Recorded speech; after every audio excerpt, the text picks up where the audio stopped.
Hi everyone, and welcome to this week's Crime and Punishment story, which is part 2 of the story of the murder of Joseph Millie in the Newcastle Savings Bank in December of 1838. I hope it has been worth waiting for. As always, if you enjoy this story, please do give it a thumbs up, and if you are new here, then do please consider subscribing to the channel to help support the content we create. Thank you. And now to part 2. I don't want to recap all of the details of part 1 as that would take too long to do, so I would suggest that if you haven't seen it, then it would be worth watching the first part before watching part 2. When we left part 1 last week, the trial date had been set for March of 1839. The preparations for the trial began before the trial itself.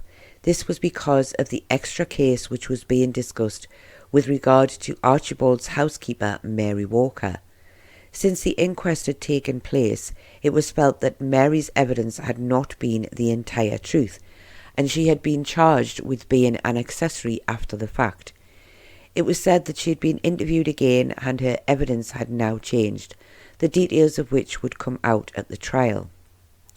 And since January of 1839, Mary had been in Newcastle prison. It was said that this had been done to stop anyone from talking to her about her evidence, but it was clear from the newspaper reports of the time, a lot based on gossip, that they felt there was more to the story than her just being there for protection. Another issue regarding the trial was where to hold it.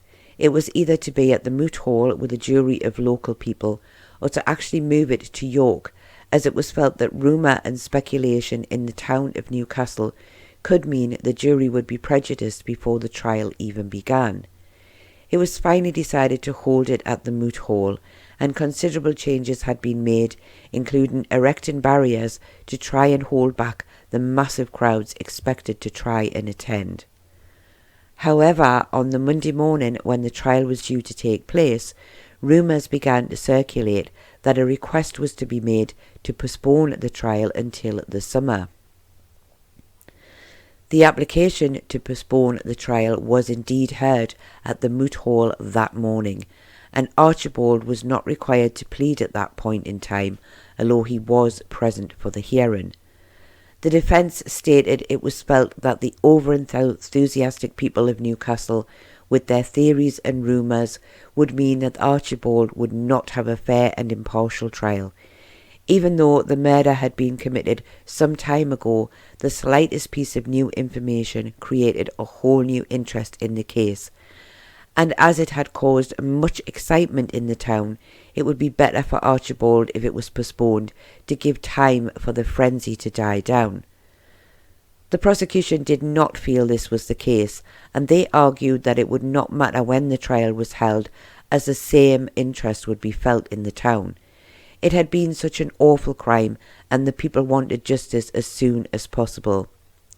It was, however, eventually agreed that the trial should indeed be postponed until the summer, whereupon several members of the public in the courtroom were heard to shout and yell their disgust and anger. The trial eventually took place at the end of July of 1839.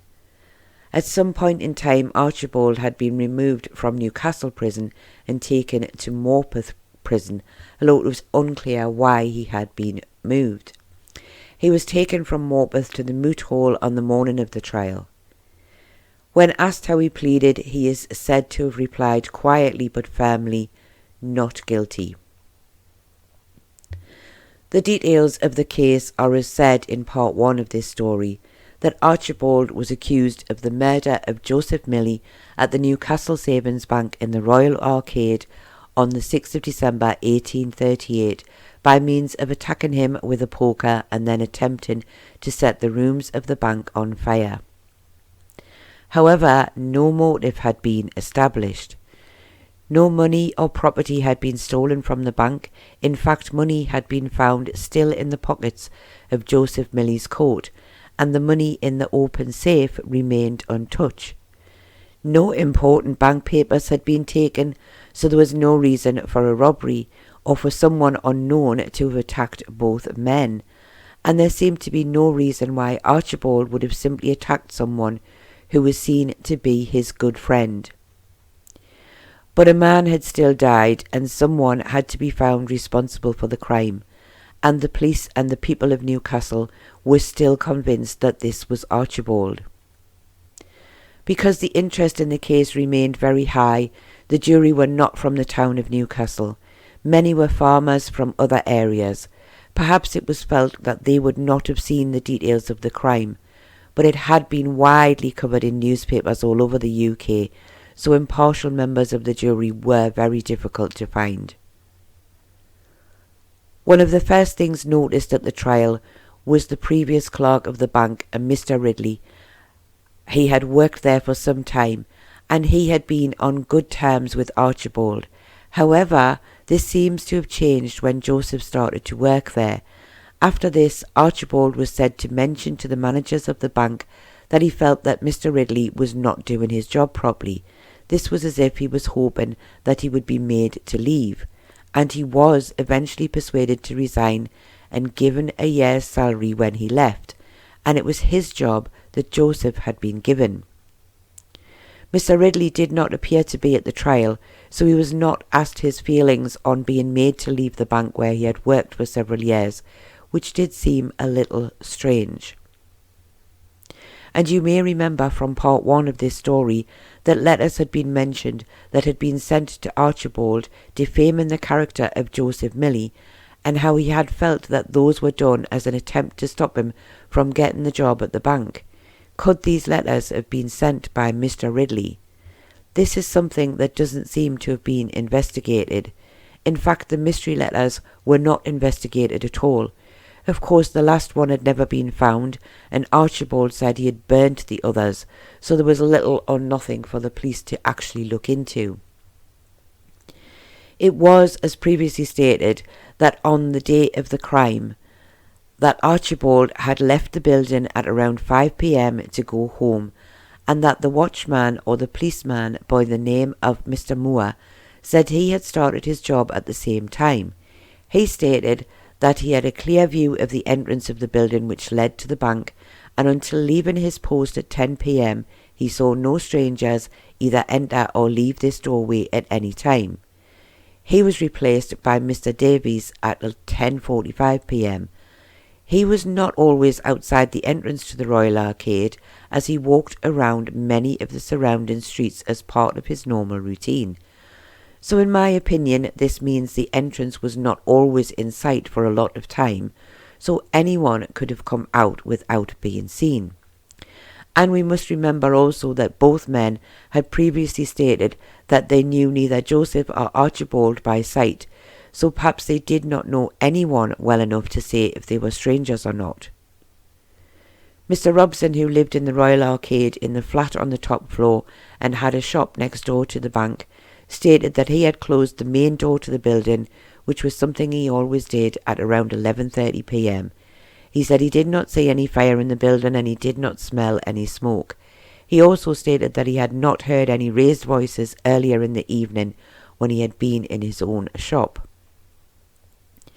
Mr. Dunn, who worked in the newspaper offices, had been heading to the post office, which was also in the Royal Arcade, at around 1:25 a.m, and he said he saw a glare of light that he felt was a fire, and he returned to the newspaper offices to report this. He said he had not seen anything earlier in the area and had been to the post office a few times earlier that evening. A fireman by the name of Mr. Appleton said he had tried to gain access to the room where the bodies were found, but at first had not been able to open the door, and he had to force it. He described this as if someone was trying to stop the door from opening, but it seems this evidence was not seen as being of any importance, and it was even suggested that Mr. Appleton had imagined it in the chaos that had followed the fire. The prosecution had suggested that this was Archibald trying to stop anyone from entering the offices, but they could give no real reason as to why he would do this. It was stated clearly by several witnesses that Archibald was found lying face down, but some other witnesses claimed that he had actually been lying on his side and appeared to be wide awake.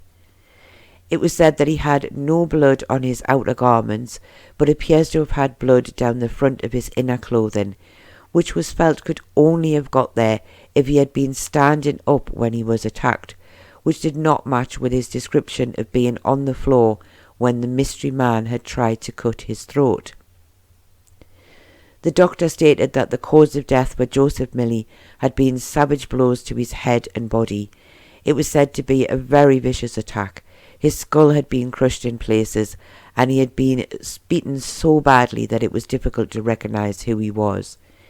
It would seem that his 15-year-old son had had to identify him, mostly from the clothes he had been wearing. The prosecution asked many questions of the testimony of Archibald Bolam. He asked why, when he had gone home for the purpose of warning his housekeeper to make sure the doors and windows were closed, when only a female would be in the house after he's left, did he not take the warning letter to the police station and ask them to look after the house for him? Leaving a somewhat defenceless woman in his home alone did not make sense. He also asked why, if he had assumed Joseph was asleep, had he not shouted for his help when he himself had first been attacked. He said that Archibald had never claimed to have done this, and it was hard to understand why he had not. He also asked why, if he had gone to the window to shout for help at 7 p.m, when outside was busy with people, had no one heard him.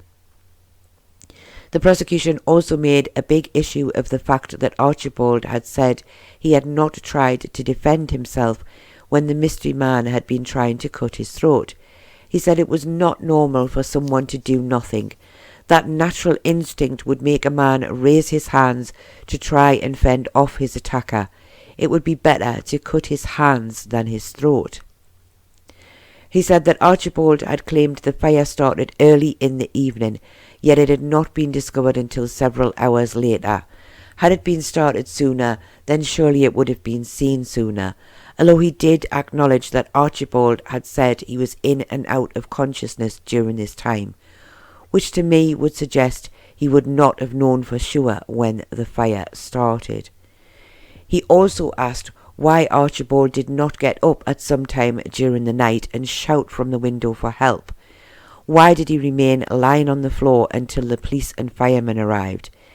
His final remarks were that those who had seen Archibald after he'd been taken to the doctor's house felt that he was too calm and remembered the very smallest of details of his ordeal, which they felt was very strange. They felt he had spent his time lying in the bank making up his story while waiting to be rescued. Many witnesses were called, but I will not discuss them all as there were simply too many. Mr. Cree stated that he had known both Archibald and Joseph for some time, and that he had been at the dinner at Archibald's house in Sedgwick Place the week before the murder, when he said that Archibald had proposed a toast to the good health of Joseph and wished him well in his new position at the bank. He said that his last saw them both together on the afternoon of the crime, when they had been working side by side at the desk in the bank and seemed to be getting on in their usual friendly manner. Many witnesses were called to give testimony as to the character of Archibald. No one had a bad word to say about him. Everyone said he was kind and caring, always willing to help those less well off than him, and the vicar of his old church in Harbottle had even travelled 40 miles to be there on the day of the trial to speak of how highly respected he was. Mary Walker, it was believed by some, had lied on behalf of Archibald. It was said that she had not been in the house when he had returned home, and that he had broken a window in the kitchen to get inside. It was a suggestion that he had gone home not to warn his housekeeper, but to change his clothes as they were bloodstained from attacking Joseph. Mary did finally admit that she had not been home when he had returned to the house, but that she had not been told to lie on his behalf. She said he was a kind man, and she could not believe that he would have done anything so awful as to murder Joseph. A map had been printed in the newspapers at the time, suggesting Archibald had entered from the back of his house, climbed in the kitchen window, washed and then gone into the parlour to change his clothing. It seems this was taken seriously, even though there had not actually been any proof of this being what he had done, and it seemed to be more hearsay and rumour than anything else. Mary said he had been wearing the same coat to work on the morning of the crime as the one he had been wearing when she had seen him the next day at the doctor's house. It was never really made clear who had broken the window in the kitchen, but it was obvious the police believed it was Archibald, as he had no other way of gaining access to his home without a door key while Mary was out. It seems that the charge against Mary Walker, however, was not upheld, and she was not sent back to prison after the trial. The mystery dog was not mentioned at the trial. It seemed to have been completely forgotten about, although there had never been any proof of who the dog had belonged to, or how or why it had been in the bank. It seemed to be a lead unfollowed, as it could indeed have belonged to the mystery man who had attacked both Joseph and Archibald. The coal found in the pockets of Joseph's coat, wrapped in paper, were mentioned, though only as a suggestion that this had been done to help the body burn quickly in the fire. This did not seem to make sense, as the body of Joseph was in the office and the fire was in the waiting room, not close to him at all. The fire he was lying next to was almost burned out, but no other explanation of the coal in his pockets was suggested. Archibald's evidence was no different to that he had given at the inquest. He still claimed he was innocent of the crime committed and that he had been a victim himself. The judge summed up by saying that it was up to the jury to decide if Archibald had indeed intended to kill Joseph in a premeditated manner, or whether it had even been the prisoner who had caused the death of Joseph. He also added in his own theory, and this was that Archibald had attacked Joseph in a fit of passion over something that had taken place between them on the day of the crime. He mostly dismissed the statements made by the prosecution as not being worthy as evidence. He said that many of the things said by the prosecution had been based on what they thought rather than facts. He also said he felt that the jury would act in a sensible way and return the correct verdict. The jury retired for almost 3 hours, and on their return they gave a verdict of guilty of manslaughter against Archibald Bolam. The sentencing did not take place until the next day, when the judge told Archibald that he would be, in the words used at the time, transported beyond the seas for the term of your natural life. Archibald replied by saying, "My lord, that sentence is my death." He was then removed from the dock. The crowds in the courtroom both clapped and hissed as he left the room. Many, it seems, still felt he should have been hanged. Newspaper articles after the trial stated that many were amazed at the judge with his summing up. They felt he had led the jury with his words about the fight on the day of the crime, and it would appear that he had not felt the police and prosecution were right that Archibald had planned to kill Joseph. He made it clear that it was, to him, a case of a sudden argument that had led to 2 men fighting and resulting in the death of one and the injury of the other. Many stated they had never heard such words from a judge before. After the trial, a fund was set up for the 4 orphan children of Joseph Millie, and it was stated that money was being donated at a great rate. Even some of the local picture houses in the area donated at least one night's takings to the cause. It would seem that the children would be taken care of very well. Archibald was to be transported to Norfolk Island. Norfolk Island was a convict settlement in New South Wales, Australia, said to be one of the harshest in the British Empire. It was suggested in one article that people who went there were not expected to get off the island alive. Archibald arrived there on the 10th of June 1840 after spending around 8 months at sea. It was said in one article that he had acted as a teacher to the other men on board the ship during the journey, and his safe arrival was announced in the papers in the UK. Several years later, an article appeared in the UK newspaper suggesting that Archibald had been arrested for another crime in Australia. However, this news filtered back to him, and he wrote to the papers to state that this was not true, and this was confirmed by the governor of Norfolk Island, who said he had never left the island and was in fact a model prisoner. It would seem that even years after the crime, people still felt the need to discuss Archibald Bolam and to create stories about his life. In 1848, Archibald was granted a pardon and was released from the island. He went on to live out the rest of his life as a free man, dying on December the 25th in 1863 at his home in New South Wales, aged around 66 years. This is one of the most confusing but interesting stories I have ever researched. It leaves me with more questions than answers. So what do you think? Was Archibald guilty, or was there really a mystery man in the bank when he returned from his home? Was the attacker Ridley, the man who had lost his job in favour of Joseph? Who wrote the anonymous letters, or did Archibald make them up? Who did the mystery dog belong to, and how did it end up inside the bank? What was the significance of the coal in the pockets of the coat worn by Millie? Was it simply a case of Archibald finding out that Joseph was stealing money and coal, and he felt betrayed by the man he had helped and attacked him in anger? And if this was the case, why did he stay in the bank after the attack? Was the fire a red herring? Did it start by accident, or was it set on purpose? And if Archibald attacked Joseph, did he start the fire for the purpose of taking his own life too, as he felt guilty for what he had done? I think the answers to most of these questions will never be known, but I would love to know what your thoughts are about them. What we know for sure is that Joseph paid the price of his life, and Archibald was sent to an island miles away from his friends and family, never to return, and 4 children were left without a mother or a father. I hope you have found this sad, tragic and very confusing story interesting. I feel there was enough information to write a book, as there was so much more that I have not included here.